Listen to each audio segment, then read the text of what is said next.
Hey everybody, welcome on back. It's the Rubbin is Racing podcast. I'm extremely excited this week, and for one reason only.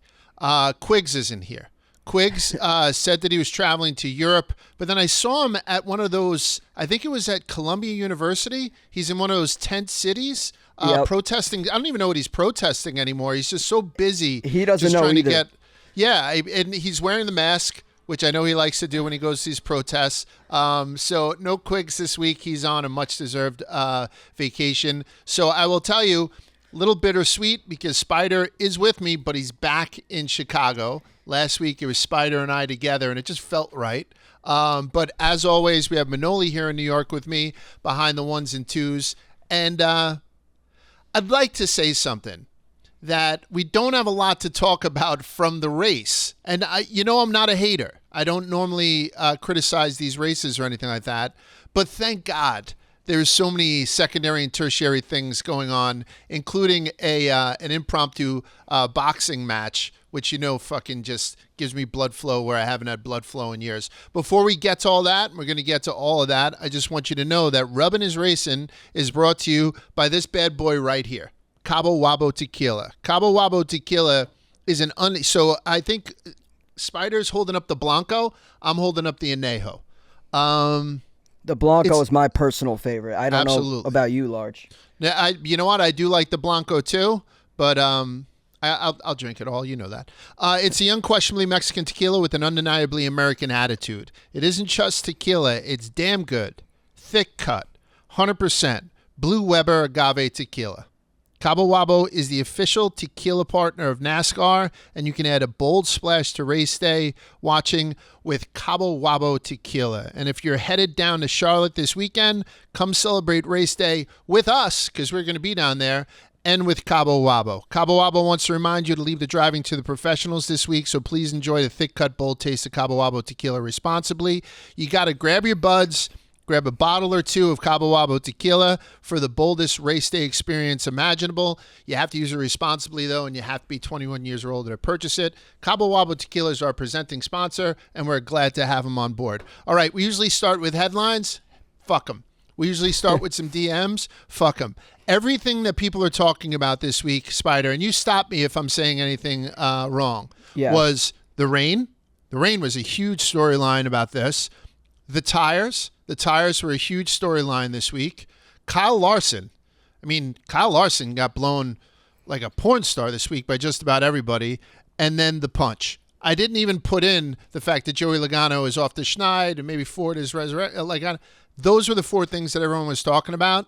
So those are the four things that we're gonna try to concentrate on this week.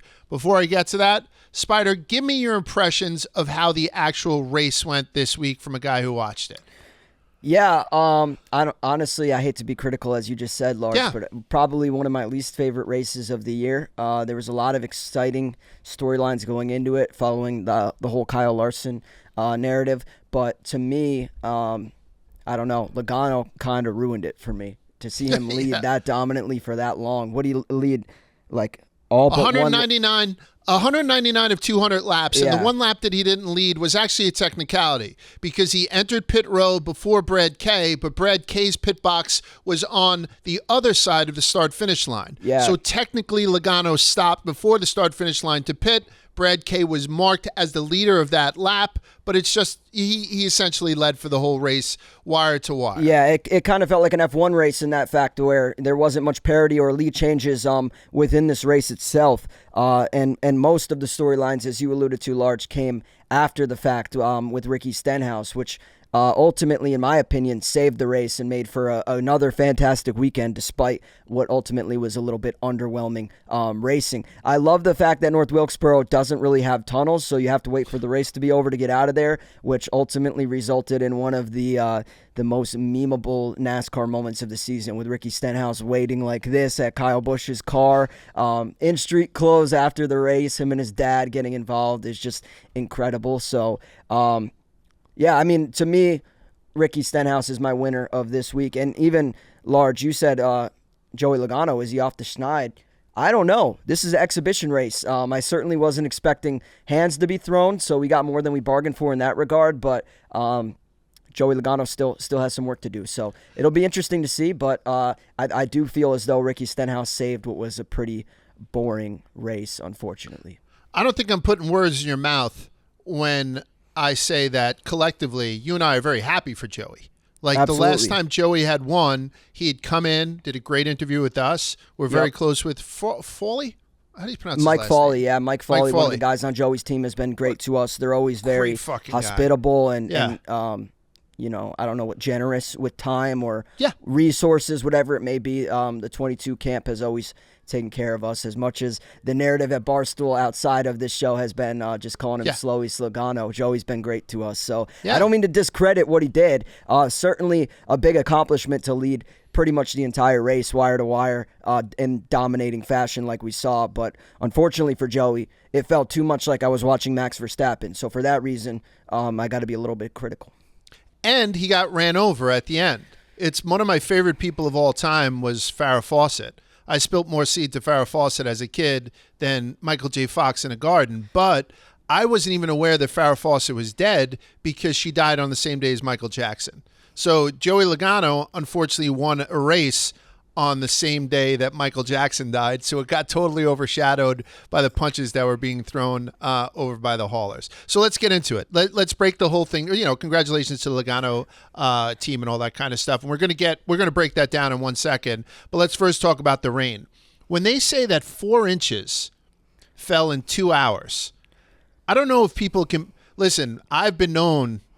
Give my wife a call and tell her just how much 4 inches over 2 hours can do. She's going to tell you not much. But when it's rain, it's a lot. It was comical, Spider. It was more comical than Chicago last year to see these fucking guys diving in pit row and being able to, like, they said it was 2 feet. It must have had swells or drifts or whatever the hell it was, pools, that had to be 4 feet deep there, right? Yeah, they said, I think there was a pit guy there named by the name of Drew. I don't have Drew's last name at my disposal, but he was the guy that we saw belly flopping and jumping in. But absolutely insane. I like to think that I've seen a lot of what is possible in a NASCAR race, and every week it seems like something new happens. It's like, not yet, young gun. This week it was absolutely, it was an actual swimming pool. Like, he could have went underwater and did a full Michael Phelps breaststroke through pit road there. It was absolutely incredible. But I appreciate some of the drivers and the pit crew, especially this guy Drew, who really had a good time with it. Christian Eckes walking off pit road, and there's a guy in the background with an umbrella, like waist high in water. Like, buddy, it might be too late for the umbrella. Whereas this guy Drew, on the other hand, is like, buddy, it's raining. I'm already wet. This is inevitable. We're not racing. Might as well have fun with it.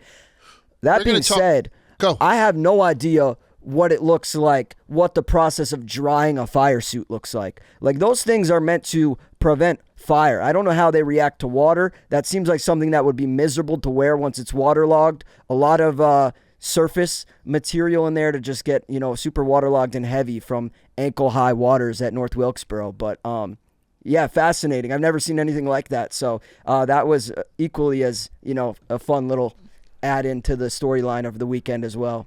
I went deep into the weeds with some of the stuff because on top of like fire suit maintenance, you got to think these cars have already passed inspection for the race, and now they've been sitting in door-high standing water. So they had to, like, NASCAR has to like approve, okay, you can check the electrical.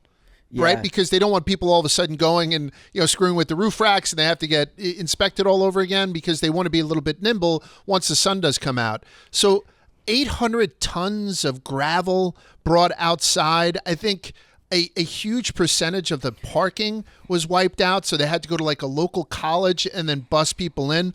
It was a beautiful day on Sunday. It was Saturday that caused the problems, Friday and Saturday. And I think that North Wilkesboro themselves had done a great job of getting that race almost seamlessly. If you didn't watch we were looking to build a fucking ark the day before, and you couldn't tell if you just turned on the TV on Sunday. But so they went through it all they needed to do, and we wound up getting, all these races off, including the Open, including the Truck Series, and then obviously the Cup Series, which was the culmination of the weekend on Sunday night. I will mention the trucks real quickly, that it was another dominant performance in the trucks. It was Corey Heim. He dominated the rain-delayed truck race, but there was a kid there. Spider, we need to put one more kid on our radar, and this will get the same thing that people say, oh, you already should have known about him. Okay, I didn't. Kid's name is fucking Butterbean. He's 26 years old. He's a late model champion, Brendan Butterbean Queen. He overcame a speeding penalty and drove through the field to finish P4. Driving the number 1 Toyota Tundra for Tricon Garage. On top of racing, this kid has got a beautiful mullet. It is pristine, and he's currently attending Old Dominion, working towards a degree in mechanical engineering, which I think is, what was Quiggs aerospace engineering for a while? Yeah, he was. Yeah. Quiggs by far the brightest out of the four of us, excuse me. He was a NASA fucking intern. A little context for the listeners at home. So we don't have the voice of God Quiggs this week, but if there's a guy that knows engineering and aerodynamics and whatnot, it's Quiggs. If you guys follow Quiggs on Twitter or any social media, and I highly recommend that you do, and this is the last compliment I'm giving Quiggs probably for the rest of my career, his actual avatar or his profile picture is him in a NASA fire suit. Because I remember White Sox Dave was like, I didn't know he worked for NASA. It's not like he wears it on his sleeve. And Robbie Fox had said he literally has it on his sleeve in his profile picture. It says he's in the orange jumpsuit that, spacemen wear. Astronauts. I still call them spacemen for some reason. But Quiggs, yeah. I had no idea there was context to that profile picture, but there's something about the resume about going from being a legitimate engineer at NASA to talking NASCAR and making shit posts for a living at Barstool. Yeah, he does a great job with memes. He has the brains to do whatever he wants, and he now just makes NASCAR memes, which I commend the hell out of.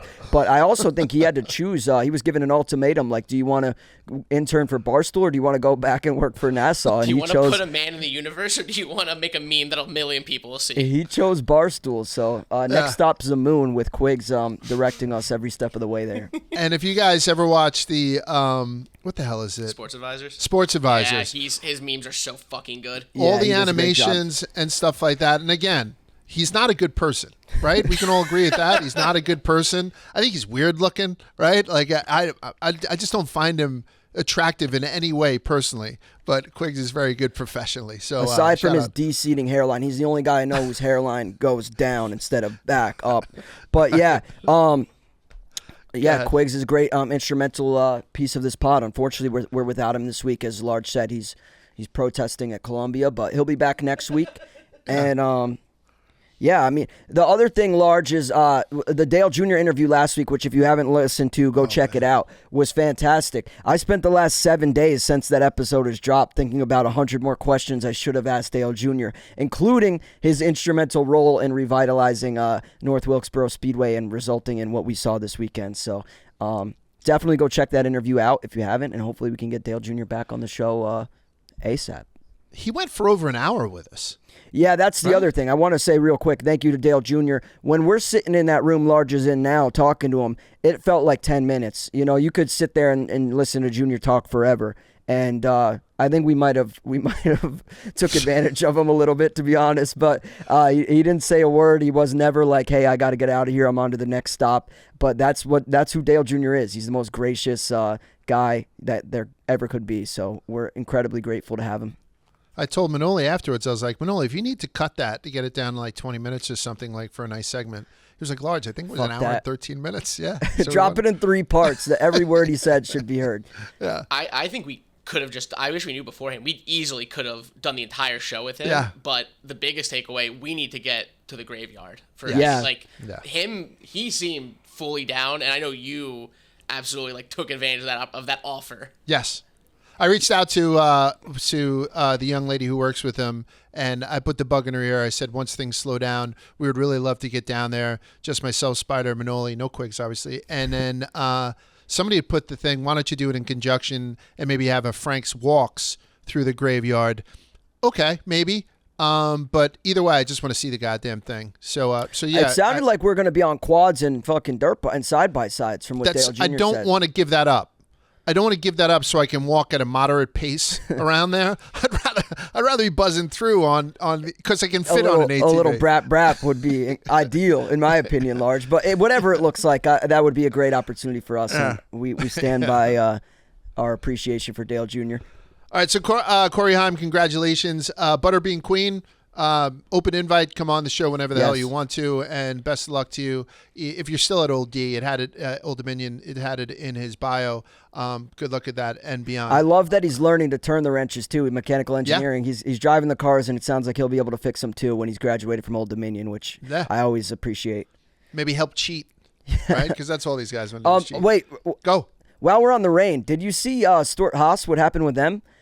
No. I guess when the rain started coming down, they were not at the track to cover up their cars or get them in a safe position where they weren't going to be damaged by the water. So Hendrick Motorsports ended up doing it, and they covered their cars and pushed them to a safe spot that was dry. And Oh, really? Yeah, but a lot of people were critical of Stuart Haas following it, which I kind of wanted to get your take on. Large part of me feels like, how are you have four multi-$100,000 stock cars there and no staff there to kind of facilitate or babysit should, all hell break loose and torrential downpour, biblical rain come down?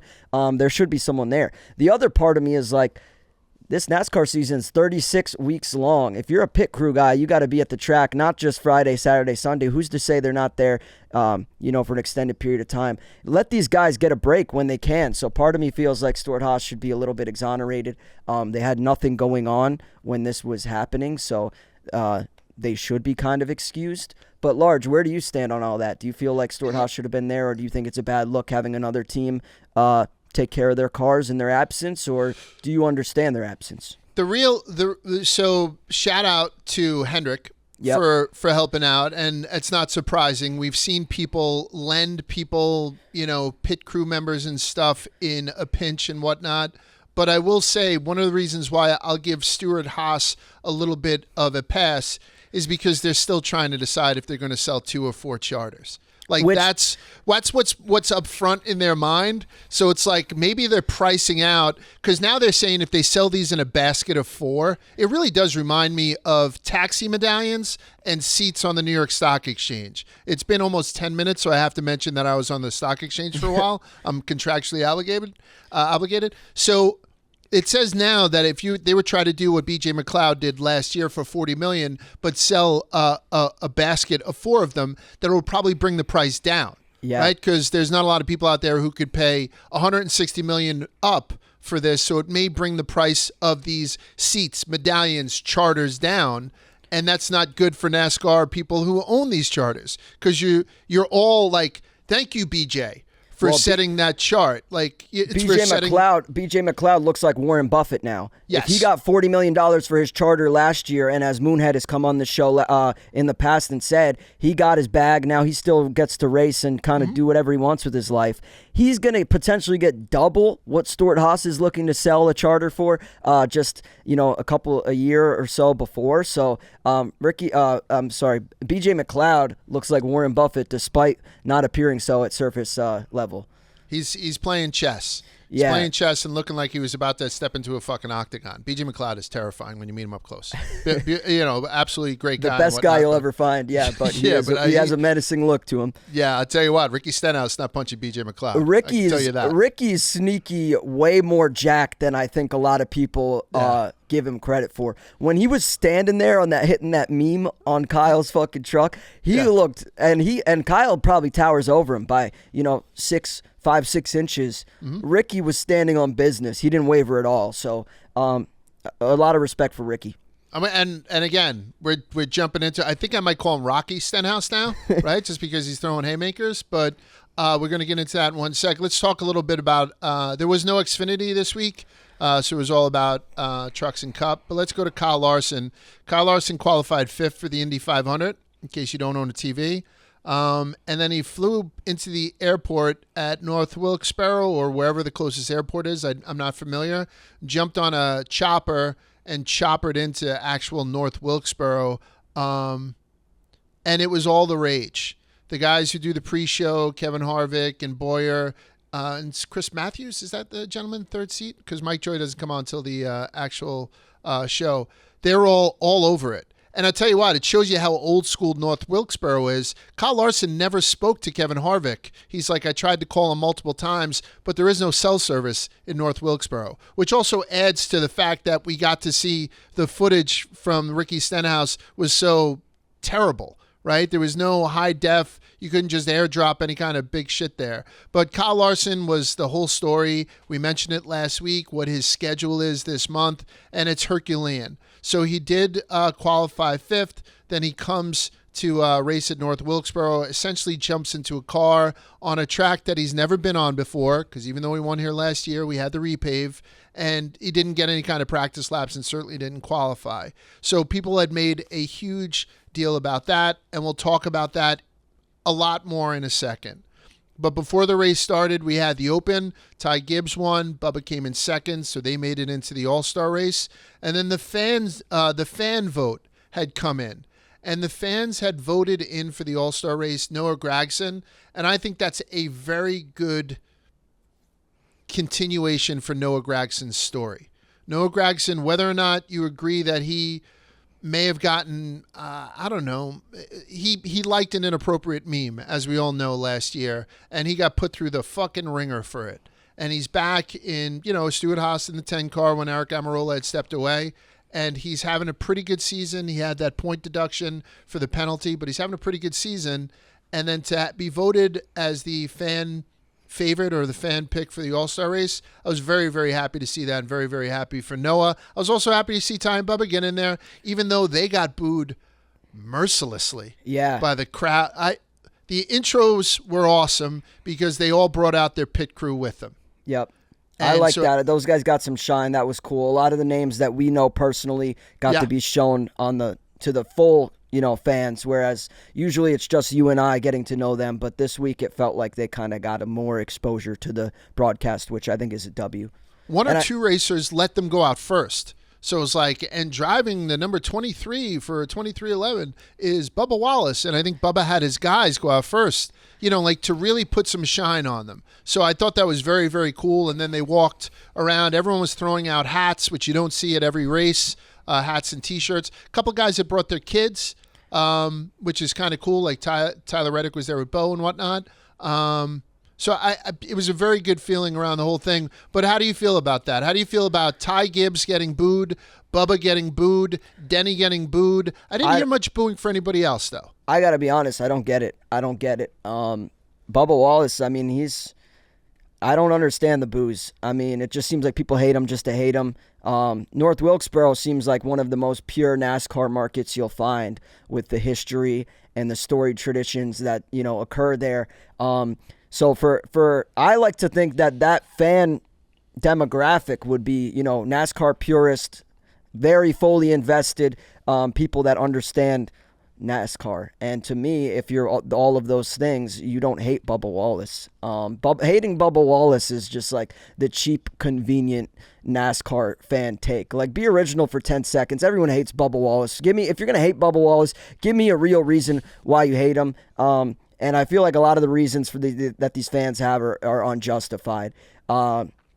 So yeah, I think I was kind of surprised to see that, and that might be dumb. A lot of the actual lifelong NASCAR fans might be saying, "How did you not expect him to get booed?" But I don't think it makes sense. I think there's a lot other drivers that should be subject to criticism, not Bubba Wallace. How about, for example, Alex Bowman? I know this isn't the over/under segment, but this guy couldn't beat Josh Berry, Noah Gregson. He couldn't beat the back half of the Cup Series field to win the Open, or at least qualify his way in. And he didn't win the fan vote either. So really almost zero silver lining for Alex Bowman. Whereas I feel like if you're going to boo a guy just to boo him, redirect that energy to someone that is sucking right now, which would be Alex Bowman, not Bubba Wallace, who's looked, relatively strong.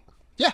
I just think that it's a friendlier atmosphere, too, at the All-Star race. You know what I mean? Like I'm saying, the pit crew's coming out. And listen, you get paid a lot of money to drive. You get paid a lot of money to dribble a ball. You get paid a lot of money to shoot a puck. There's going to be boos. Fuck you. It's the price that you have to pay. At the end of the day, it doesn't really matter. We make snap decisions. I boo people all the time where I probably shouldn't boo. So it's not that big of a deal, but it just seemed a little bit, more off at this All-Star race because it just seemed like a friendly exhibition-y type thing. And these guys had earned their way in through the Open. But regardless, so we went on to the race and it was fine. But before I go on, there was also a pit crew contest from and Chris Bell's team won.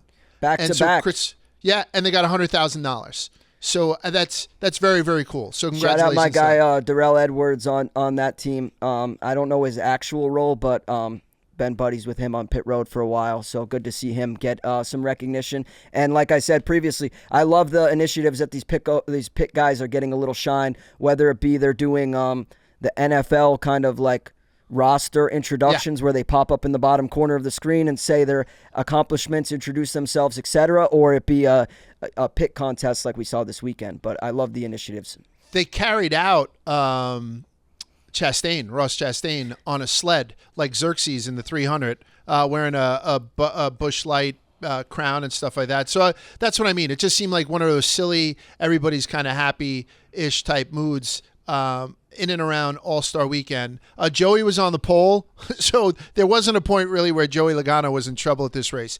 Let's give some credit where credit's due. He was firing off those restarts. I mean, Joey, he stayed out on the soft tires. The soft tires didn't give us what we wanted. They didn't give us that fall off that everybody wanted where it would turn into a chess game. And part of it could be, I don't know, maybe obviously with this repave, it was a little bit easier on the tires or whatnot. But Joey started on the pole. Chris Bell's pit crew had won the $100,000 going into this. So one of the things that I wanted to point out too before we start is before the race starts on pit row, like we're down there in pit row, we try to get some reactions from the drivers. NASCAR uses Michael Waltrip. That guy's a straight up goofball. He's 6'5". He's the biggest driver I've ever seen in my life. And at one point he goes over to Kyle Larson and like he almost walks into their conversations. It's very uncomfortable to watch, yet I can't keep my eyes off of it. It's like a car wreck. And he went over and said, Kyle said something kind of corny about the whole Indy thing. And then he went over to William Byron, who was sitting next to Kyle Larson. William Byron is his teammate, Hendrick Motorsports, and said, how do you feel this little fella is doing? Pointing to Kyle Larson.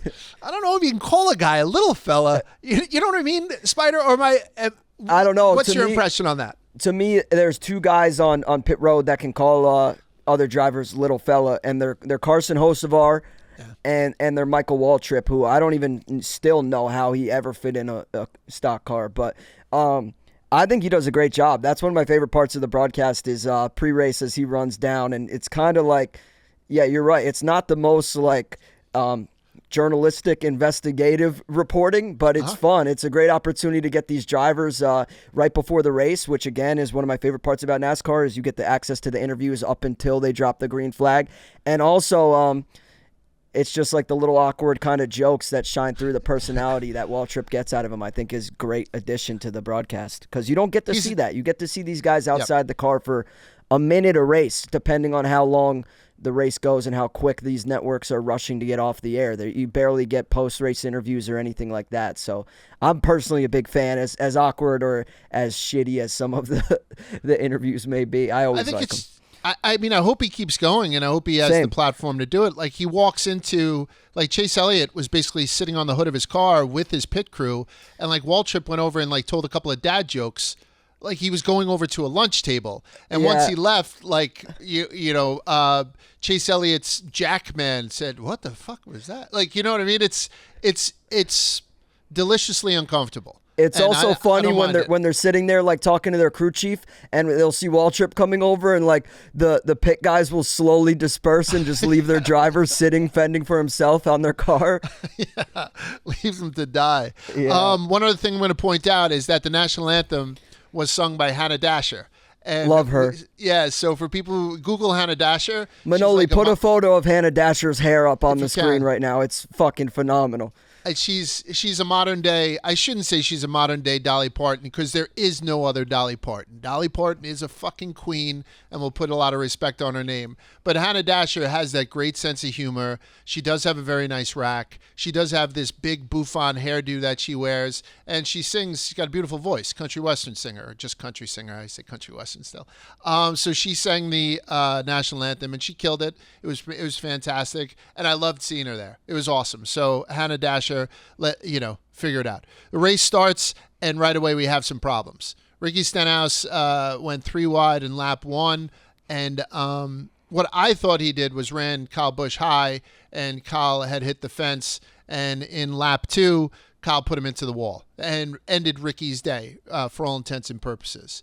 So then Ricky Stenhouse then had to go to, to pit row. And instead of going to the garage or going to his pit box, instead he parked in Kyle Busch's pit box and then climbed up the ladder to his crew chief and had a couple of words with him. Fantastic move. I fucking love it. He got absolutely. up there, he put a finger in his face, and he started motherfucking him. I love it. Yeah, and Randall Burnett was like, it's my driver.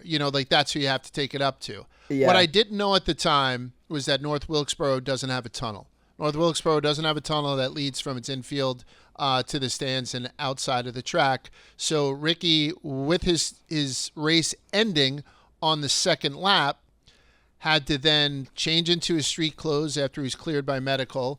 By the way, he put on probably one of the least intimidating pairs of shorts I've ever seen in my life. No, I liked it. Oh, did you? I thought if you're going to go after some guy, maybe throw on a darker color. Like he had these.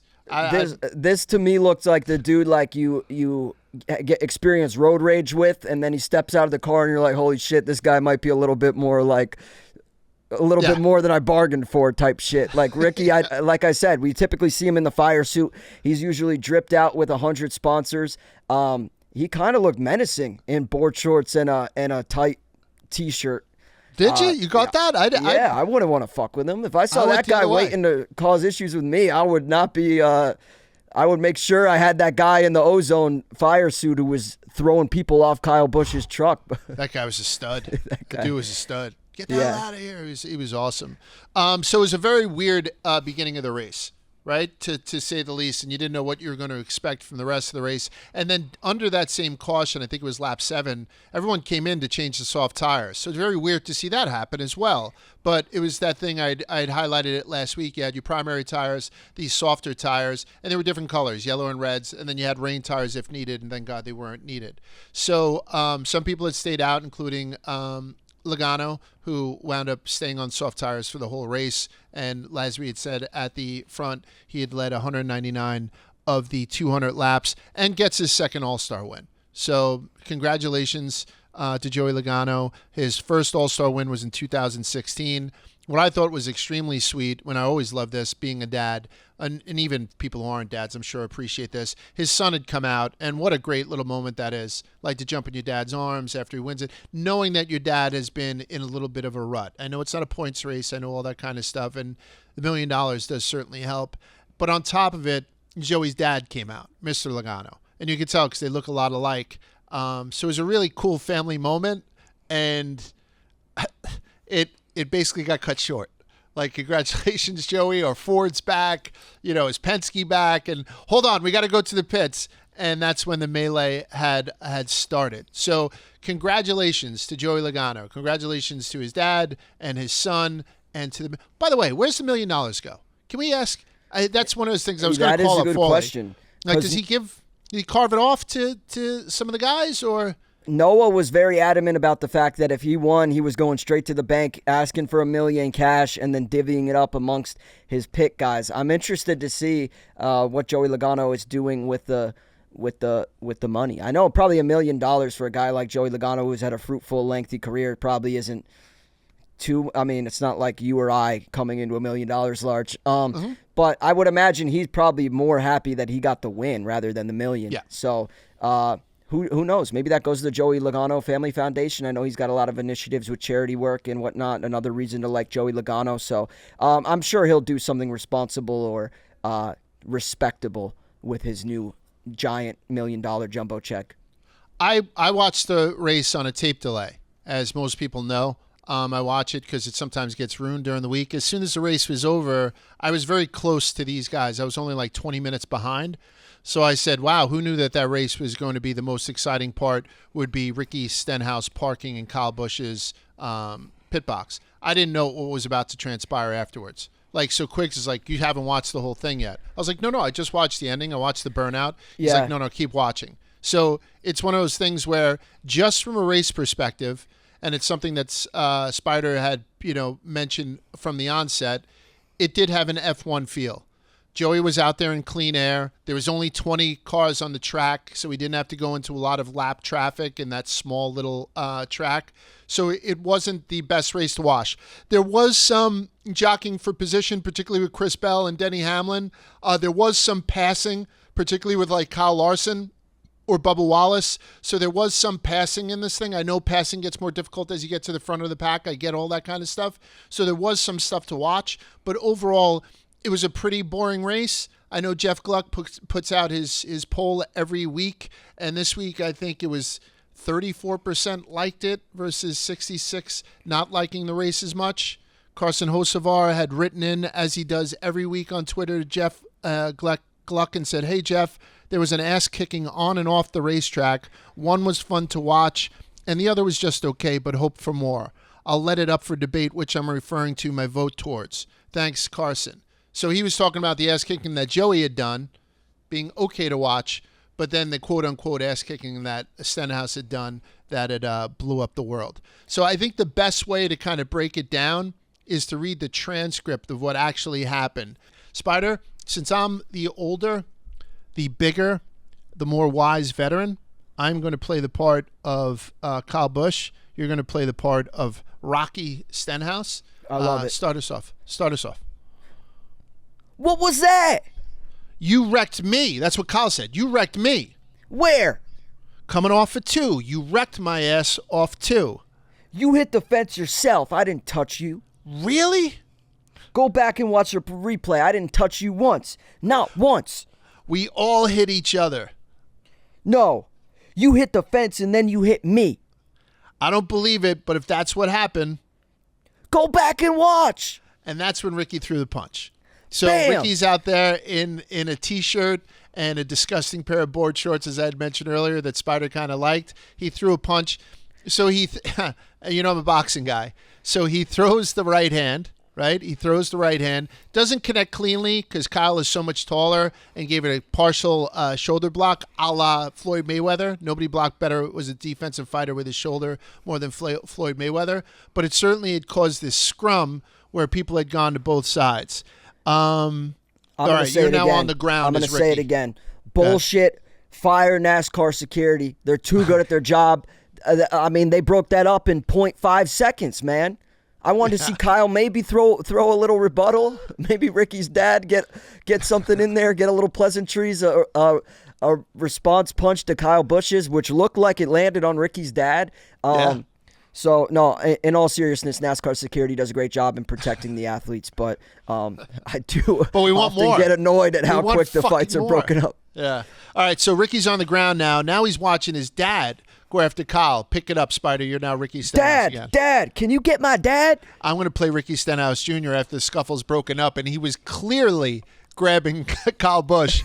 I ain't on him, and I had my glasses on, which was awesome. So now it's all broken up, and then Ricky says to Kyle Busch, I will wreck you at Charlotte, Kyle. Bring it. I don't give a fuck. I suck just as bad as you. Let's go. And again, Kyle had said that right in front of Petrie, like one of the dudes from RCR, like hearing your driver say that out loud. And I know road rage brings out, fights in general bring out a certain something in people, but holy shit, that was a bad look. So what do we think here? I had mentioned Ricky Stenhouse was stewing for over an hour and a half or around an hour and a half. I don't know the exact fucking time. So he was stewing. So this was pretty premeditated, like that hold my watch line that he had thrown out and whatnot. So this was extremely premeditated. How did you feel that went down, Spider? I'm going to ask you this question because I was sitting there watching it with my family, and my wife had said, was that a sucker punch? I'm going to ask you that question first. Was that a sucker punch? I don't think so. I don't think so either. I mean, they were standing side by side. Kyle had to know that Ricky was obviously upset with him as he tried to speak it out with him for 30 seconds. It looks like whatever dialogue they exchanged, as we just went through, they were unsuccessful in kind of burying the hatchet. So Ricky, obviously not being satisfied with the result of the discussion, decided to punch him. I don't think Kyle Busch is a guy that's, he's been in 3 fights. He's been, he got in Chris Bell's face this year. Granted, they didn't really throw punches. He fought with the team owner, Richard Childress, that he now drives for. So, part of me is like, this is just Kyle Busch. He is, kind of tough-nosed driver, and he should be expected to get a punch here and there, especially when he pit maneuvers a guy like Ricky Stenhouse. And that leads me to what I need to say is, if I have to pick a side in this, and I'm a big Kyle Busch guy, as you guys have known, anyone who's listened to the show, I got to pick Ricky's side. Kyle straight up pit maneuvered him. Now, whatever you think of what happened first to get him upset is whatever, but Kyle, you can't be pit maneuvering Ricky Stenhouse, especially in an all-star race for $1 million. I'm sure Ricky would have loved to pocket that check. That would have been a massive win for him. Not to go back to the whole you already got a sticker on your car thing, but sometimes it means more for other teams. Ricky Stenhouse, all-star driver, he doesn't want to have his race ended after just 5 laps, so I completely am empathetic of his perspective, especially what would look like a pretty black and white dump by Kyle Busch. So, I mean, am I canceling Kyle Busch forever? No. Am I disappointed with him this week? Yes. I do think it's interesting that he said they both suck, but to me, that seems like Kyle Busch, check your problems at the door type shit. Take those problems up with RCR internally during the week, not with your competitors during the race when you're running shitty and unable to have the results that you previously have had. That also being said, I can't be too critical of Kyle Busch without kind of giving him some sort of leash. We didn't really know what was going to be expected when he went to RCR. It looked promising at first. He got a win early on at Fontana, and then he's kind of been struggling since. So as a Kyle Busch guy, it kind of pains me. I do feel bad. I feel for him. I think he's capable of still driving at a very good caliber, especially more than what we see on a week-to-week basis right now. So I don't know what needs to change for Kyle, but I think internally it starts with checking your emotions and not wrecking your competitors at the first opportunity, as much as it resulted in elite drama thereafter. He's frustrated. I mean, He had said it too. He's like, it's not just Ricky. I'm tired of getting used up by everybody. Absolutely. And a guy like Kyle Busch to go from winning races to now having to race with Ricky Stenhouse in the mid to back of the pack week after week, I understand that frustration. So, and this is what I'm going to say to stick up for Kyle a little bit. So from his perspective, when I first saw Ricky, there was a gap, and so he filled that middle lane, right, creating a 3-wide situation. When I had first seen it, whatever, I did think that Ricky had had raised up and sent him into the wall. I even thought that contact was made. From my perspective, from where I was watching it on TV, it wasn't until they had shown it from behind the action that I realized that Ricky did not do anything overly egregious, right? So if I'm Kyle Busch coming right out of a car where I still haven't seen a replay and might still think that I was absolutely correct in my retaliation, maybe went a little bit overboard by putting him into the wall, like you said. But so, he doesn't have all the benefits of Ricky being able to see exactly what happened for an hour and a half on replay after replay after replay. Do you know what I mean? So I give Kyle a little bit of quarter there, but it was an extremely aggressive move, one that might get him in trouble. We're going to talk about this in a second, what the downstream effects will be. And again, we're taping this on a Tuesday, so we don't know if NASCAR has handed down any kind of fines yet. We know what the history of it is. Before I get to the fines, though, I will point out what everyone else is pointing out. Bob Pockris was in the middle of this thing, and they had gotten a still of Bob Pockris, and he looks terrified. And Bob has decided to embrace it instead of letting it go away. He changed his profile picture to it. So Bob was in there trying to get some sort of sound bite, trying to get some sort of clip, trying to get some pictures when this shit went down, and he got ragdolled a little bit. And I will mention one more thing. Bob Pockris, not a little guy. Bob Pockris is not, like a little mousy reporter or something like that. And he was being tossed around like a ragdoll with it. So what do you think the punishments may be? Well, was it better in the Chastain punch? Let's ask that, because the Chastain punch to Noah Gragson was something that we spoke about ad nauseum last year. What did you think of this punch compared to that? I think this one's better, and there's one reason for it.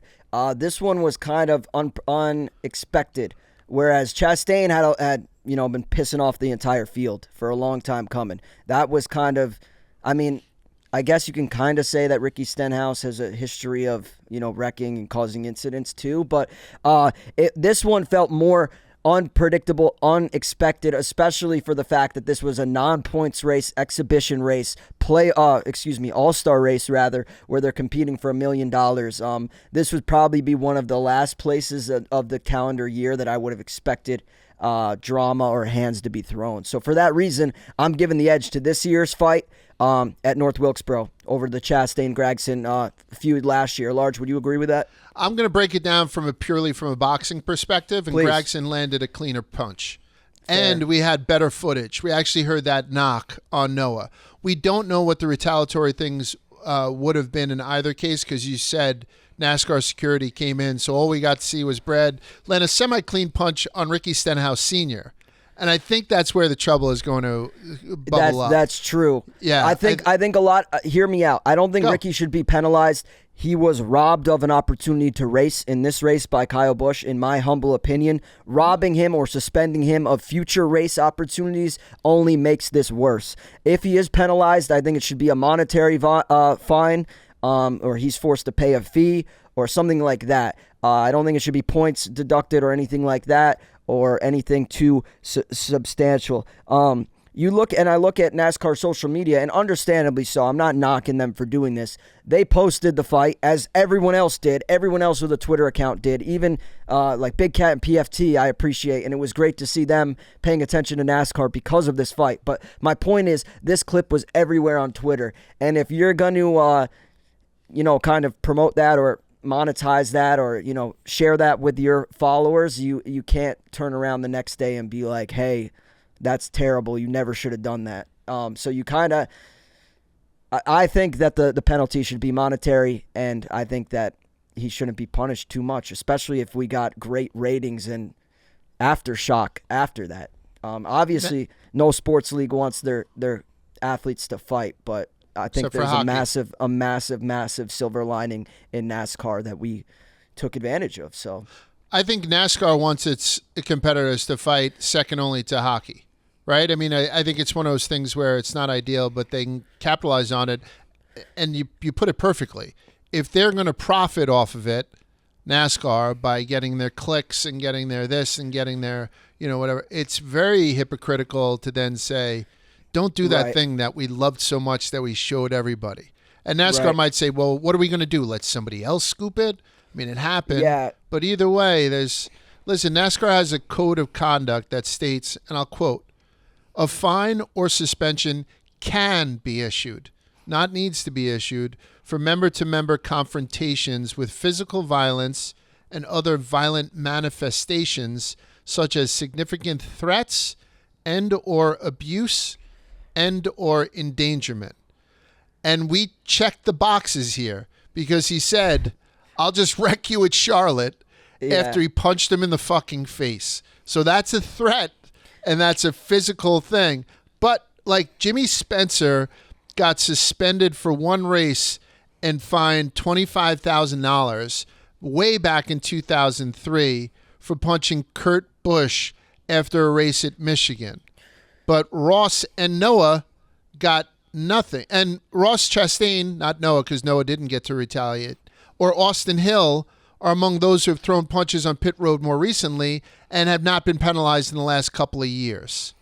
Last year at the Truck Series, NASCAR fined Matt Crafton $25,000 for punching Nick Sanchez in the garage well after a race at Talladega, and then suspended Sanchez's father for the final two races of 2023 for getting involved. That has a lot of, similarities here, right? Yeah. Like Sanchez's father, Ricky's dad. Go ahead. I'm gonna finish this. Using that as a precedent, expect a suspension for Stenhouse's dad. It's going to be like Dave Portnoy showing up to the Super Bowl in one of those fake mustaches. If Ricky Stenhouse Sr. wants to watch a race, he's going to have to do it with a wide-brimmed hat on and dark sunglasses.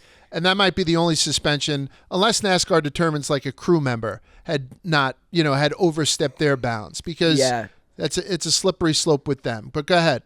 No, I think I mean, what I was going to say is that Ricky's father might be the only one, unfortunately, subject to scrutiny. Him and the pit crew guy for RCR, who was just throwing people off. But as much as it may not appear so, I would make the argument that pit guy was de-escalating the situation. He was doing it in a WrestleMania elimination about way by removing people from the truck bed. But I also think that he kind of de-escalated it and separated everyone from his driver, which if you're a pit crew guy, I mean, I don't like seeing the pit crew guys throw the first punch, but I do like seeing them have their drivers back when everyone seemingly wants to kick their ass, including the rival driver's father. But yeah, it will be interesting. I think one thing I was going to mention, which I probably shouldn't mention, especially because I just defended Bubba Wallace, but looking back at his wreck where he got into, who was it, Kyle Larson he attacked, and during a playoff race, and Christopher Bell ultimately got caught in the crossfire and got taken out of the race, and he got suspended a race or two, but that was because I think other cars were implicated, like other playoff drivers. Christopher Bell was caught in the mayhem. This one, it seemed like a dispute between two drivers. Ricky Stenhouse got the short end of the stick, and ultimately his day was ended. And Kyle Busch, got to race, but he ultimately got what he had coming too. So I'll be interested to see what comes of Charlotte if Stenhouse indeed wrecks Busch, or what comes next. If Busch gets in trouble for intentionally wrecking Stenhouse, there's no gray area there. That was my main thing about what I wanted to say. So Bubba Wallace, back to the Bubba Wallace thing. He, got road rage with Kyle Larson as they were racing, and instead Bubba, intentionally wrecked into Kyle Larson and then attacked him. So I don't know. That was intentional, and then the guy who caused the wreck also threw the first punches. So the precedent is different in that case. But I don't think Ricky, this is a monetary vine. I'm more interested to see what comes of Ricky Sr., the pit guy, and Kyle Busch. I think, honestly, I'm a Kyle Busch guy. I just said it. But as you said, Large, he should be the one that's potentially, But that's insult to injury, too. Like, this guy gets punched in the face. Yeah, but whatever. I mean, they'll decide whether or not, NASCAR will decide what's right and what's wrong in this situation. I think one of the dumbest fucking things that Ricky Stenhouse could do is go through on his threat and wreck Kyle purposely in Charlotte when all eyes are on him. That would be the easiest fine and/or suspension that NASCAR has ever levied. So I'd hope. And I did get to listen to Ricky. He did come into the studio for Corey LaJoy's Stacking Pennies podcast. It's being broadcast now once a week, I believe, on Tuesdays on Sirius, which is great for Corey and his group. So I had seen Ricky had listened to part of it, and he's like, "No, I'm done. I'm not going to do that." And I really hope that he doesn't, and that this ultimately gets squashed. All right, so cool. So that was the fight. I think it was one of those things where it wasn't as clean of a punch as I would have liked to have seen. I also would have liked to have seen some retaliation, but I know we can't do Fight Club with drivers. But an open invite to those drivers and any driver and any pit crew that has beef with somebody else within NASCAR, it's an open invite to come to Rough and Rowdy whenever we throw this thing. I will referee. Spider will be on the apron, as he always is, taping, and we can get this done with some gloves on and settle this thing like fucking gentlemen. All right, so let's move on. We do something every week. It's called the Nobody's Cooler segment. It's before we do a little over and under, and it's brought to you by Arctic Coolers. We spoke about Arctic Coolers before. They actually just sent us this one. For people who are watching on Rumble, they sent Spider and I the same rolling cooler with the Rubbin is Racing logo on it. One of the things I like about it is it's got like a padlock inside of it, and you can pull it out once the thing's open, and that padlock part has got a bottle opener on it. So this thing is just like I've been talking about. Just quality stuff compared to some of those other piece of shit coolers and outdoor drinkware that you get for much more inflated prices. So what I'm choosing as the Nobody's Cooler this week is going to be Corey LaJoy and Sam Mayer for something that they did with Arctic Coolers. So for people who are watching, Manoli's going to roll the clip right now. Check out this new ad for Arctic Coolers. Let's go make this thing the world's fastest cooler. Come on, baby! Get there!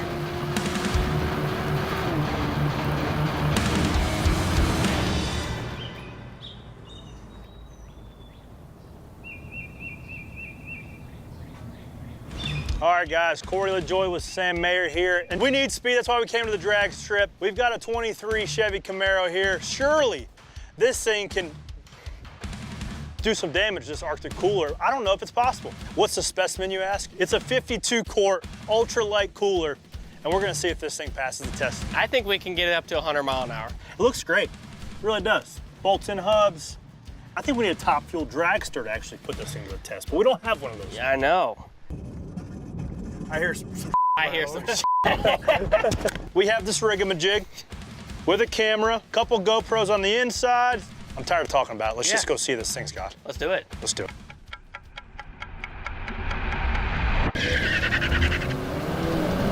Nice launch. Oh, yeah. We're in the throttle here, the old skinny stick. Is it still back there? I think it made it 60. Let's go for 80. Sam, since this thing was bouncing around a little bit on our just preliminary 60-mile-an-hour run, we're gonna put a couple 10-pound bags of ice in it too. As if the challenge wasn't enough. Latch it and let's go. Come on, baby. Keep digging. Come on, baby. She made it at 80. I told you, Sam, we can go 300 miles an hour and this thing's not gonna even tell the difference. You're proving it right here. I mean, this thing looks like we haven't even done nothing to it. I mean, it's got some rubber. Look at the wheels. Okay, so hang on, bring it in. We got some plastic rubbing at 80 miles an hour. Shouldn't be an issue at 100. But we have another little issue. Dragway's not long enough. It's only an 1/8. The fella did say that there's a decent amount of runoff. So I don't know what that means, but we're gonna get this cooler to 100. Let's go find it. And 3, 2, 1, go. Come on, baby. Oh, that's a good launch. Come on, Keep digging. come on. Yes, sir. Going all the way, buddy. Oh, yeah. Good, nice going. Come on, baby. Get there, get there. Yeah! Let's go! Woo! And we didn't drive off into the cornfield. There's some shit. Here's some shit. Ooh. What do we got? Oh, my God, that's awesome. It's still attached. We're still digging. What do we got? What's rattling? Nothing. Oh, my gosh. Unbelievable. Man, it's so cold. We did it! We got 100! Can you believe it? This Arctic cooler, ladies and gentlemen, 52-quart ultralight, just hit 100 miles an hour. World's fastest cooler. Can you believe it? Still spinning good. Little bit of plastic, burn, no big deal. Honestly, I can't believe it. I can't believe it. I knew I had it the whole time. I think that thing can go 300 miles an hour and it's still not really even showing any sort of damage. Not surprised. Here at Arctic, we're overbuilt, not overpriced. And your cooler could run 100 miles an hour, but you don't need it to. All you need to do is drag it to the beach. You can pick one of these babies up at arcticoutdoors.com or just go to your local Walmart. They got them there too. Tell them Corey sent you. You don't tell them that, actually. You just go buy one.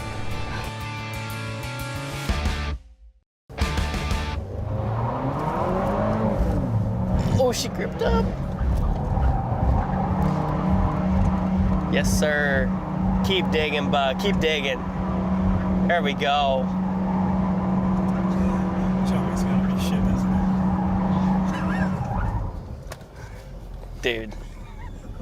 Nailed it. All right, so Spider, for people who aren't just, who are just listening and not watching, that clip that we had shown our Rumble viewers was of Corey and Sam Mayer essentially latching a Arctic cooler to the back of a Camaro and getting that thing up to 100 miles an hour with the Arctic cooler being towed in the back to show that particularly the wheels and the durability of these wheeled coolers is second to none. I think that as two guys that try to find interesting ways to bring our sponsors into the mix, this was a home run. What do you think, Spider? I think it's a great idea. I mean, those coolers are fantastic to begin Yeah. with, as you said, Large. I don't know, did they send you these, by the way, or did I only get these? I think you got the big one. I say that out loud. You got the big one. I got a couple of smaller tumblers because they know The tumblers are fantastic. Yeah. So, by the way, they sent us so much shit. It's absolutely, and it's perfect. I've been giving them away to my family members and stuff. It's good stuff. The coolers are incredible. Honestly, Yeah. one of my biggest complaints with a big cooler like that is that they're super heavy, and usually you got to carry them by the handles. This one, unlike the other shitty cooler brands you're familiar with, has some actually robust, real, lasting wheels on there. So, like, if you were to bring that out to the beach, you can easily pull that. I pulled that around the office, full of all the props you see behind me. No problem at all. So, I really love the design. And I mean, to me, you need that in your truck bed if you're going to a race, and you need one of Absolutely. these in your hands, the tumbler, when you go into the race to keep your beer, or whatever it may be, your mixed Cabo drink, Wabo. Cabo Wabo, cold all day in the tumbler. So I think it's just cool. If you're going to go and you get two of the drivers who, are part of your sponsorship deal, Corey and Sam Mayer, who are friendly with both those guys, both Yeah. great guys, and you have them go to a drag strip, latch up your cooler, a couple of cameras on the back of the car, take this thing 100 miles an hour to show that, I know a lot of coolers whose wheels would just disintegrate. So it's a good job by Arctic. By the way, it's available now. Arctic products are available now in Walmart. So head to your local store to shop in person. And don't forget, Arctic Outdoors is the official cooler and drinkware of NASCAR. So head to arcticoutdoors.com to check out more. That's RTIC outdoors.com to check out some more. arcticoutdoors.com. Nice job, Corey. Nice job, Sam. Nice job, Arctic. Spider, I know that we didn't have a whole lot happening, but is there anything that you want to do as far as giving somebody perhaps an over or an under from this week? I got a couple, but it's nothing too big. Yeah, I mean, I would just take the over on Kyle Larson. He didn't win, but this whole month of what he's got going on is just really, really cool to me, and he's doing a great job of bringing both kind of all disciplines of motorsports fans together. And I think this Sunday is really one of the best days to be a race fan between Monaco, Indy 500, and then the Coke 600, which we'll be at. So I really, really am taking the over on Larson. I'm really impressed with him and everything we've seen. His qualifying at Indy looked incredible for a guy that has limited experience there, and he's currently plus 700 or 750 to win the Indy 500. So, yeah, I'm really impressed with him. And not to tip my picks, but he's going to be included in my card this week. I would take the over on him, and then in the same breath, under, I spoke on it a little bit before, but Alex Bowman, a guy who's still struggling, still slumping. To me, I thought the open race was a great opportunity for him to get it done and get the monkey off his back. And as I said previously, he struggled to compete with some of the mid drivers of the NASCAR Cup Series in some of the best equipment that is responsible for a big portion of the wins this year. So he's got to figure it out. And I don't know. As the weeks go by, there's more guys that I think of like, hey, let's get this guy in the 48. Let me see. Right. Let me see what Carson Hocevar could do with that car. So I don't know. I'm trying to warm up to Alex Bowman, but it's also like he's got to do the work himself. You know what I mean? Yeah. I'm going to ask you a question then on your over Kyle Larson. Sure. How do you feel about them postponing the start of this race and possibly postponing the start of the race on this Sunday coming up to accommodate Larson's tremendous travel schedule between North Wilkesboro and Indianapolis and then Charlotte and Indianapolis? I love it. Okay. I love it. I think it's kind of unprecedented. Like, was the PGA going to delay the Scotty Scheffler's tee time if he didn't get bailed out until 10 a.m.? Yeah. Part of me thinks that NASCAR on the other side should be celebrated and commended for the fact that they moved the race, and they should not be subject to criticism. Kyle Larson is arguably one of the biggest names, the best active talent in the sport, some would say, and as I previously said just a second ago, he's doing a great job between bringing all the race fans together, whether it be IndyCar, NASCAR. He's giving them something to watch for, and I think we're going to funnel all that audience. I think it's going to go Monaco audience into the Indy 500, and then Indy 500 will follow Kyle Larson over to Coke 600, where they will watch for ultimately a great Sunday of racing, probably the best of the year in my opinion. But I think you got to move it. That's your best driver. That's the story everyone's watching to see, is how Kyle Larson will do if he can compete. How he can compete, rather, in both these races. So whether it be qualifying or the actual race itself this coming Sunday, I think you have to move the race, especially when it's like the guy needed 15 minutes. You know what I mean? Yeah, 15 minutes is not bad. And I know you're saying it's unprecedented as far as the sport's concerned, as far as it is compared to other sports. We obviously know that they've done this before for Tony Stewart. Right. So they've done it before a couple of times. And NASCAR is fluid, right? Like, we saw what they did with the rain delays multiple times. It was glaringly obvious when they cut the Xfinity race short last year in Chicago. So NASCAR is able to move goalposts as far as start times and end times quite often. I will say, I wonder if all the drivers, we have a big field, like 39 drivers, right, this week. I wonder if you were to ask 38 other drivers if they would mind it being put off for a half hour with a camera in their face. I think all 38 would say, yeah, sure, we'll do that for Kyle, because he's loved, and I think they realize that it's good for the sport. I wonder if it was a anonymous ballot, if we'd get a unanimous vote on that too, because these guys, you know, the race starts at 6 p.m. Eastern. I'm going to go into it in the preview, but this thing can go 5.5 hours. Yeah. Right. So if all of a sudden, you know, the race starts, you know, they'll fire the engines at 6:20. Let's say you put that off till 7 o'clock to accommodate Kyle Larson's travel, you know, whatever. That means this thing's not ending till 7, 8, you know, till after midnight, closer to 1 o'clock in the morning. This is a little bit of, and it's good too, because you can extend stuff from a broadcast standpoint at that time of night. You know, like you can extend stuff because you're just cutting into, you know, Jimmy Kimmel or some fucking guy. So, but I wonder if the drivers are as supportive about having to screw with their own schedule because Kyle decided he wanted to run the double, which has nothing to do with the fact that Tyler Reddick wants to get home to his kid. I think that the other drivers are probably like, fuck this guy, like fuck them bending the rules, and kind of rightfully so. That would be like me clocking in to work at 9 a.m. when everyone is meant to be here, and you know, Ben Mintz gets to show up at 11 and he's got an excused absence, and we just wait for him. So yeah, I mean, I think shots fired. No. I love Mincy. I know. Yeah, but I think NASCAR has to do it, and I also think that it is. I love the fact that they are celebrating and encouraging their drivers to do cool accolades like the double duty. So we've seen it in the past, Tony Stewart, and now we get to see it this year with Kyle Larson. I think it's exciting, and I commend NASCAR for being flexible and fluid with their scheduling to make sure the fans can get to experience all the greatness that is this weekend. I'm going to be a scumbag. How long can they postpone this without? Like, if you had to set a limit, how long can they postpone this race? The beginning of the Coca-Cola 600 to provide Kyle some time to get there. How long can As you said, Large, not very long. It's a long-ass race to begin with. I think they're going to need to drop the green flag as soon as possible, especially given we've seen these networks rush off the air or driver post-race interviews be cut short due to scheduling and broadcast constraints. So, I don't know. I think 30 minutes is probably the max. I also think that Joe Biden should get some fighter jets to escort him the distance, or put Kyle on a fighter jet himself and get him there at fucking supersonic speed. Except he'd probably want to drive.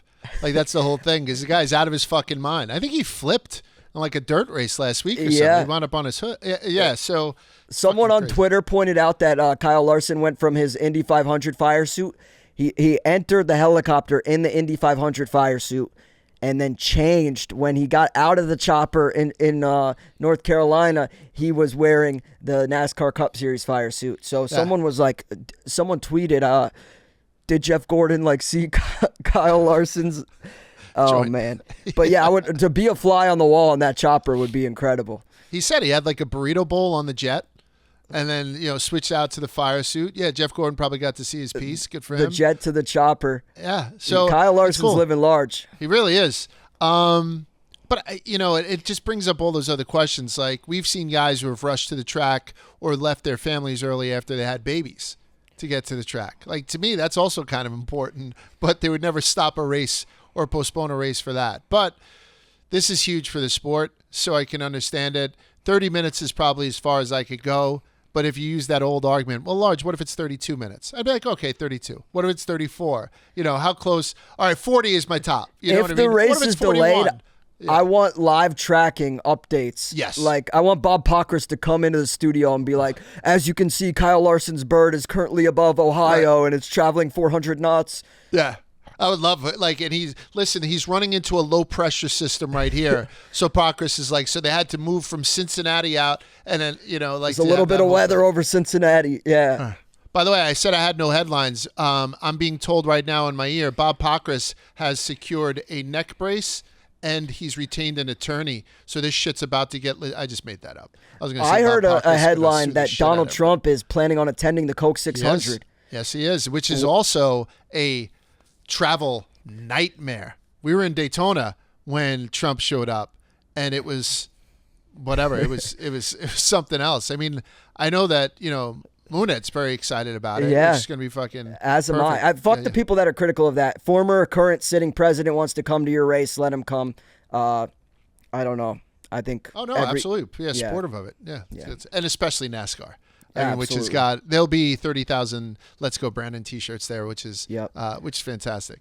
The only other over that I'll add, Spider, is Ford's, right? So they won 2 weeks in a row. I know it's not a point race, but they won 2 weeks in a row, and they had 3 in the top 5 for the second week in a row. So I'm not saying that they're back, but I will tell you, if you look on DraftKings and don't look anywhere else, Fords are only plus 250 this week, where we had seen them got up to ridiculous amounts where I couldn't stay away and I had to bet them. So they're back down to earth here at plus 250. So maybe they're back on track. Maybe it's, you know, certain track type thing, but is what it is. The only under I'm going to give is Mike Joy, who said the moon was full, and the moon was clearly not full. And I know he's getting shit on it, but I yelled at the TV when he did it. All right, let's take a look at Charlotte, if you guys don't mind. This Memorial Day weekend, the entire racing community will rally around the 65th running of the Coca-Cola 600 to show respect and gratitude to the brave men and women who fight to protect our country. Tune in to watch NASCAR honor those who have fought and continue to fight for our freedoms. Spider and I will be boots on the ground for this thing, and we're bringing our veteran podcast. We're bringing Zero Blog 30. So two guys and a young lady who have served this country, Captain Connor Crean, Chaps McNeely, and Kate, our very own Barstool Kate, mother of 2. Is leaving the Yak studio. She's meeting us down in Charlotte along with Cons and Chaps, and we will be at the race all weekend. Big weekend at Charlotte, full schedule racing with Friday night, the truck series. It's called the NC Education 200. That'll start at 8:30 p.m. on FS1. Saturday, we have the Xfinity race. It's the Bet MGM 300 starting at 1 p.m. on Fox. Then on Sunday, May 26th at 6 p.m., we get the Coca-Cola 600 on Fox. This is the longest race on NASCAR's schedule. It's unique because the track conditions will change. I mean, we've had other sunsets during races for tracks that have lights, but this is so long. I mean, it's going to be 4 stages in this as compared to 3. So having this day to night transition, the temperatures will drop, the visibility will change once the lights come on and whatnot. So it just adds another wrinkle to make this race all the more exciting. Matchbox 20 is playing in the infield beforehand, which is huge. Love if them. This was 1997. No, fuck that. No, Rob Thomas always plays. He's timeless. Are you're talking to me? The guy who saw him at in Atlanta in 1999 twice? You want to talk? You want me to start singing fucking some Matchbox 20? My kung fu strong on this one, motherfucker. No, so I'm gonna try and get down to the infield for that. To be quite honest with you, yeah. And as Spider had scooped, President Donald Trump is going to be in attendance. Trump won North Carolina, by the way, in 2020. We just got just under 50% of the vote. So it's a 1.5 mile track, which has yielded the best results, I think, for the next-gen cars so far, so it should be a fun race to watch. If the cautions come out, it's a long one. 2022's race took 4 hours and 16 minutes with 18 cautions and 2 overtime sessions. So buckle in, right? If you sit down at 6 o'clock, buckle in. Get yourself some good snacks and get ready for it. Martin Truex is the only active driver to win there more than once. He won in 2016 and 2019. There's multiple one-time winners who are in the field this week, including Ryan Blaney, who is the defending champ. So that's what you guys need to know about going into this weekend. And if you're at the track and you see Spider and I, for Christ's sake, say hello. We do not give a fuck. I can't tell you how many times people DM me. Oh, I saw you here. I want to come over and grab a picture, but I didn't want to bother you. You with your family, you with Spider. Yeah, say hi. That's what it's all about. Let's go on and make a couple of picks, and then we'll get the fuck out of here. Picking the Tire is brought to you by DraftKings. We're this close to crowning an NBA champ, and with the action heating up on the court, it's even hotter at DraftKings Sportsbook, an official sports betting partner of the NBA. There's so many games left, and DraftKings Sportsbook has you covered with same-game parlays, live betting, odds boosts, and so much more. Don't miss out, or you'll have to wait until next NBA season to place your bets. It's super easy for first-timers to get started. Just bet on something simple like picking a team to win. Go to DraftKings Sportsbook app, select your squad, place your bet. It's that simple. And if you're new to DraftKings, listen up. New customers can have a no-sweat bet up to $1,500. Just deposit at least massive. $5, and you'll get a bonus bet back to equal your first bet if it doesn't hit.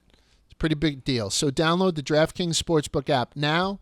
Use the code Rubbin, that's RUBBIN, and that's code Rubbin for new customers to get the no sweat bet up to $1,500 if your first bet doesn't hit.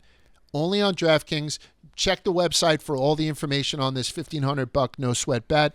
The crown is yours. Go to DraftKings now. I know we mentioned the NBA just because it's hot, but you know I was all over DraftKings this weekend for the Fury Usyk card. We're all over it every week for Rubbin is Racing. 1,500 is that? Did they just update the promo? I have no idea, but I think that's the highest number I've heard in a long time. So shameless to be, but I mean honestly, if you guys haven't used DraftKings yet, sign up for a new customer. I have to look into that, Spider, because Rubbin. I think it matches what you're betting. So you have to bet up to 15 to get 15, like the double. But I mean, if you're looking at it in more regular terms, if you're betting 50 to get 50 in a no sweat bet as a new guy, that's a great way to kind of get into it. Particularly if you're going to use that no sweat bet to, bet a future.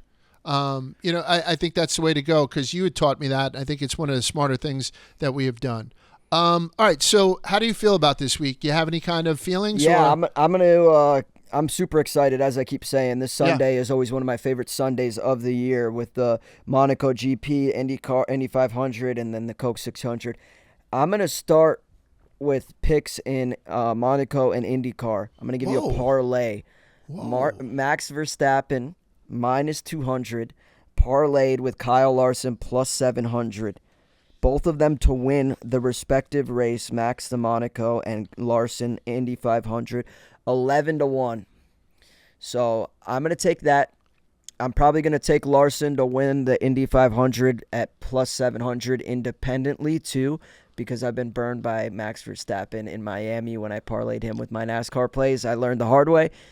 So I got Max in F1, Larson in IndyCar, and then I'm taking Larson in the Cup Series as well, which I'm probably going to add another driver to as well. I'm looking at the Cup Series odds for Sunday. There's a lot of juicy odds. A lot of guys, like you said, Martin Truex, a guy who's won here twice. He's 11-1.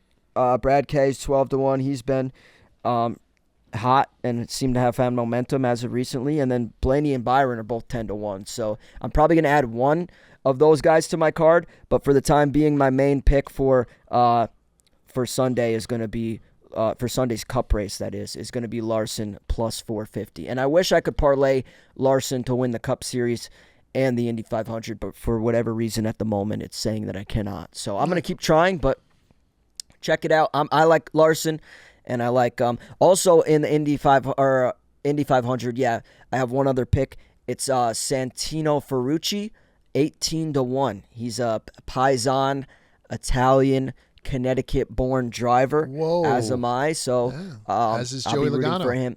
Yeah, as is Joey Logano, although I kind of shit on Joey on this episode, but whatever. I remain a fan of both Joey and Santino. So add Santino 18-1 to my Indy 500 card. Large, what do you got?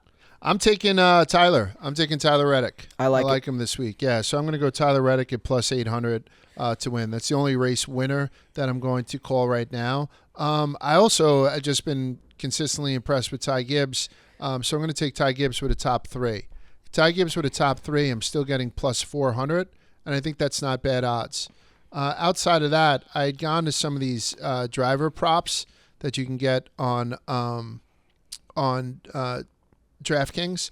I don't like the head-to-head matchups, but I'm kind of interested in some of these groups, these group betting I tend to screw around with.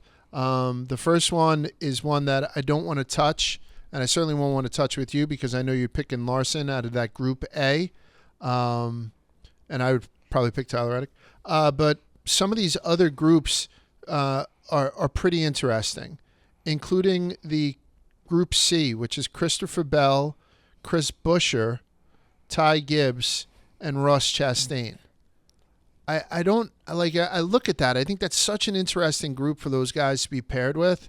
And I know that I already took Ty for a top 3, but I don't know why, but I'm kind of dying to try and put Buescher on my card too, not to win. It just doesn't work in that Group C. Shit. How about Group D? Kyle Busch plus 200 is the favorite to win over Joey Logano, Bubba Wallace, and Alex Bowman. Part of me wants to take Joey. Yeah, you know what? That's probably a more interesting group. So Group D with DraftKings right now, as Spider is saying. So there are 4 drivers that they give you. You just have to pick who wins out of the 4, and then they give you odds on it. So right now, Kyle Busch is plus 200 to win that group of 4. Joey Logano is also plus 200 to win that group of 4. Then you have Bubba at plus 330 and Alex Bowman at plus 350. I'm going to take Alex Bowman in Group D just to see this kid get off the schneid. And, you know, Joey Logano might have just been a flash. Maybe not. Maybe he has some sort of follow-through. But I think Alex Bowman is an okay bet to place there. So that's going to be my third and final bet. Tyler Reddick to win, Ty Gibbs for a top 3, and Alex Bowman as the winner of Group D. If Quiggs is back in the country, he will put out his bets when it hits social media closer to the weekend. But that's it. Again, we're heading down with the Zero Blog 30 crew. I'm actually going down. I'm bringing Bridge. Bring my daughter down. Yeah. We're gonna go see the Joe Gibbs headquarters on Friday.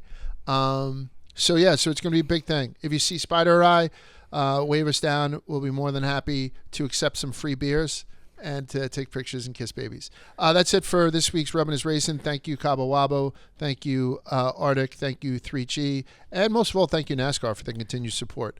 We'll see you guys. Happy Memorial Day. Thank you to the troops. Thank you to everyone who served. We can't wait to celebrate you guys in Charlotte this weekend with a beautiful Coke 600. And that's going to be it. When you watch this race, try to watch the race from the beginning. Try to watch that flyover. It's extra special. Try to see that they have the fallen soldiers right above the window nets. That's extra special. Everything about this race screams America in a good way. And that doesn't happen enough because this country's going in a fucking shithole. So that's it. We'll see you guys next week, or we'll see you at the track this weekend. By the way, Manoli will be there also. So if you see an incredibly Greek-looking guy following us around with the camera, you know who it is. All right, guys, thanks very much for your help. We'll talk to you next week.